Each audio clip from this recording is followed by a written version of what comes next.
Hello, happy Friday.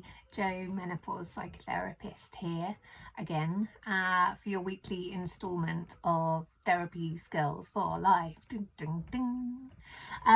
Today's topic, I think, is a really great example of how therapy can provide a space to get to know yourself better and to learn some skills, really, life skills that are going to help you for the rest of your days.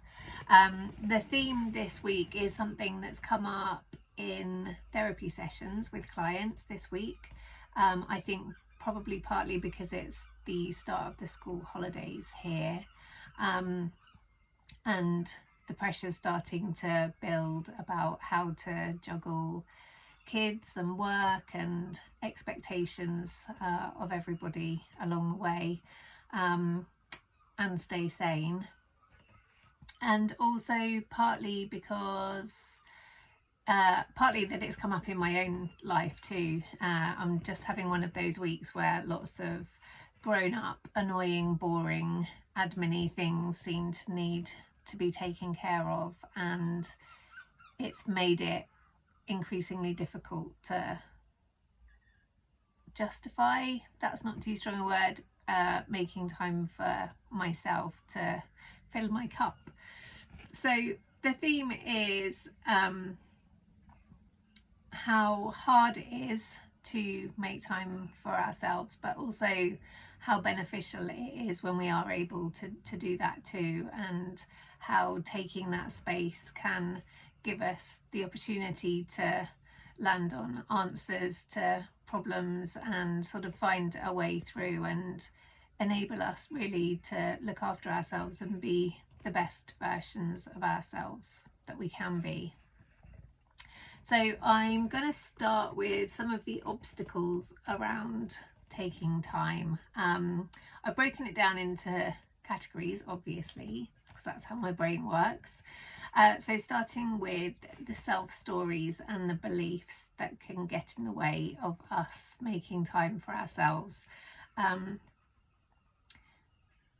I appreciate that everybody's self-story is going to be slightly different around taking time for themselves, and that it's going to be very much linked to your experiences and what you made of them growing up. So the messages that we get throughout our childhood and our early years all form how we see self-care and putting others first and putting ourselves first. So that's sort of what we're up against, years and years of conditioning and training and beliefs forming.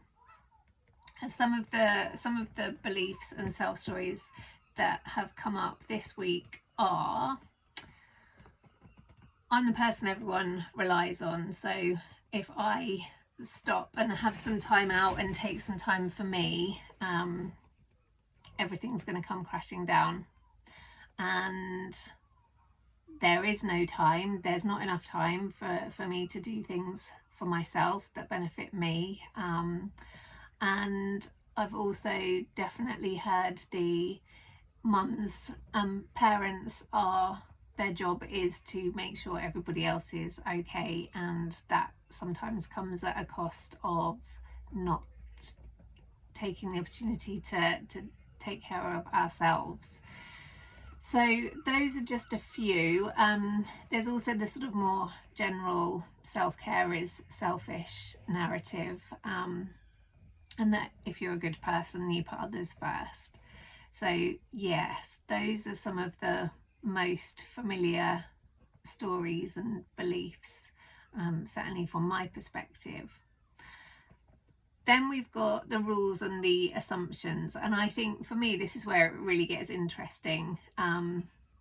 So rules, things like I should do this or I shouldn't do that, or I must always, or I must never.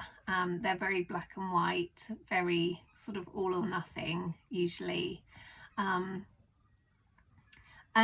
we've also got the kind of conditional rules as well. So if then kind of thing. I'll give you some examples now. So I should always put other people first. If I put myself first, then people won't like me. If I do something for myself without making sure that everybody else is okay first, then I'm a bad parent or person.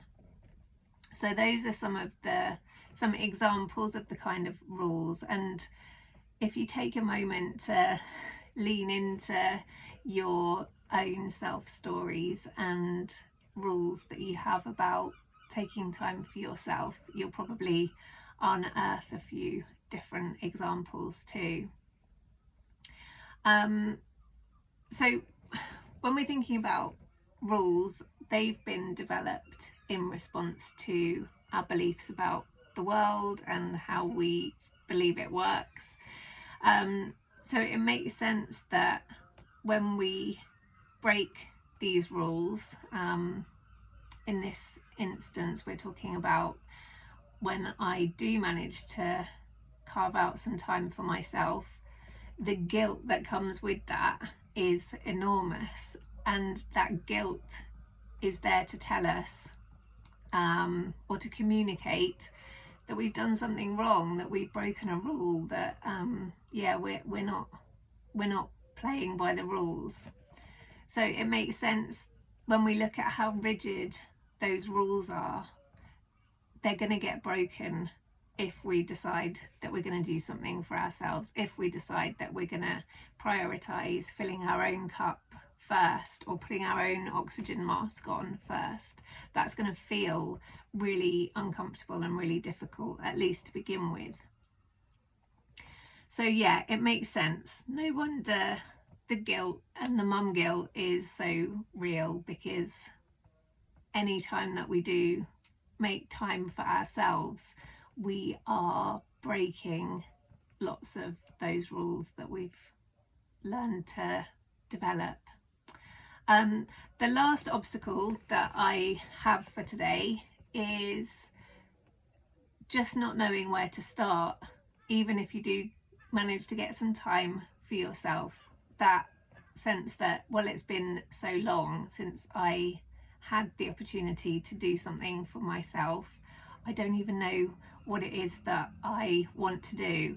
And I think that's when we kind of fall into the trap of scrolling on our phones. I may just be speaking for myself here, or fall back into the habit of, oh well, I'll just quickly mop the floor, or I'll just quickly put these clothes away, or I'll just quickly do the washing up instead. So yes, happily I have got some strategies all written down. So the first thing that we can do to start tackling some of these obstacles is to identify and name your own self stories about taking time for yourself or putting your needs first sometimes. So you might want to call your story the "it's selfish" story, or the "I don't have time" story. And you can just start to notice and name that story to yourself every time it shows up. And that's a way of taking a bit of a step back from what's going on, because your mind is going to say, you haven't got time for this. It's selfish. You need to think about other people. You shouldn't be taking time to do this for yourself when there are so many other things that you need to be doing. So that's what your mind's going to give you. Some self-reflection prompts that might help you to work through what your mind's telling you are things like, who benefits if I do something just for myself to fill my cup? Is it just you who benefits from doing that, or do the people around you that you care about also benefit from that? And I'd encourage you, rather than just doing this, answering this question in your head, write it out, write down a list of who benefits if you are at your best. And and then keep that list somewhere. Take a screenshot or do it on your phone. Have it somewhere that you can easily see and be reminded that when you take time for yourself, everybody benefits. Yeah, it's in service of all of those people, which is kind of the opposite of selfish, right? The next tip is to bring your values into focus. So what kind of example do you want to set for your loved ones? What kind of parent or friend or partner or employee do you want to be? And how or does not putting your own needs first fit with that? Does that align with, do you want your kids, for example, to see you never taking time for yourself? What does that tell them about how important or not it is for them to take time for themselves? So yeah, really just thinking about whether your actions are aligned with your values as a person. Then we're going to move on. Number 3 is to lean into that guilty feeling, which again is probably not very tempting. But if you can notice when that guilty feeling is showing up,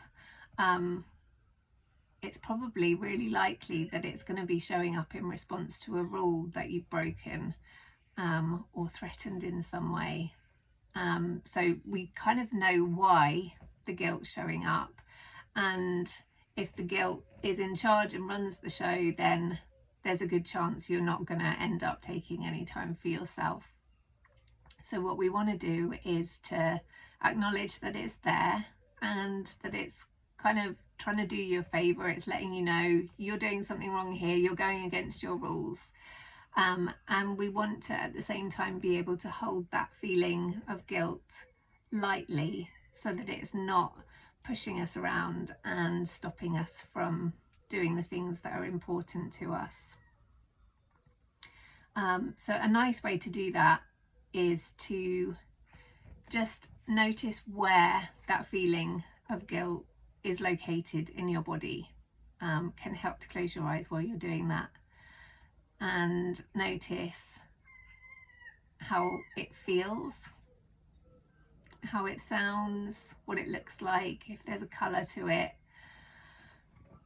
And when you breathe in, see if you can just make some space. See if you can breathe around that feeling of guilt and acknowledge that it's here, that it's got a right to be here, that it's trying to communicate something to you, but that you're in the process of rewriting those rules and the guilt is not a necessary thing for you to be driven by right now. And then last but not least, get back in touch with yourself, reconnect with your likes, your dislikes, what you enjoy, how you recharge, like the things that nourish you and deplete you. Do more of the things that nourish you, obviously, and less of the things that deplete you where you can. Ask yourself what's missing. What did you used to enjoy that you don't do anymore? How would you like to be spending your time? When was the last time that you sort of lost yourself in an activity? When was the last time that you felt really kind of completely recharged and raring to go? When was the last time that you felt at your best, and what had you been doing? So I hope that these I hope that my ramblings over the last almost 15 minutes have been helpful or giving you some food for thought. If you are struggling to make time for yourself, please know that you're not alone. Definitely not. And yeah, hopefully try some of these ideas that I've shared today and carve out a little bit of time for you. On that note, if you're in the Hastings area and you're a lady in midlife, then come along to the midlife reset on Saturday the 3rd of August from 10 till 1 at the Humble Warrior. I'm also going to be hosting the next Goodness Collective, which will be on the 29th, I'm going to say, of July, Monday, the last Monday in July, from 10:30 till 12 at the Crown, and that is going to be themed around different types of rest. So yes, come along to those. I have written a blog post as well, but I haven't posted it yet. So if you want to follow any of these